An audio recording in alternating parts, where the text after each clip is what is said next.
Инвестиционные программы ключевых компаний жилищно-коммунальной отрасли рассматривает экономический совет при правительстве Якутии. Водоканалы Якутска, Сахатранснефтегаз, ГУП ЖКХ являются жизненно важными организациями республики.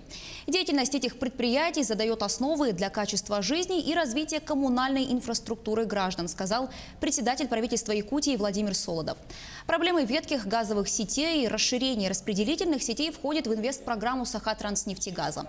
Кроме того, необходимо продолжить работы по обеспечению жителей столицы чистой водой. Строительство нового водозабора существенно улучшило ситуацию. ГУП ЖКХ – это главный поставщик тепла в районы региона. Объем субсидий из бюджета до 2020 года оценивается в 26 миллиардов рублей. Ключевая задача – за счет модернизации инфраструктуры планомерно сократить эту сумму.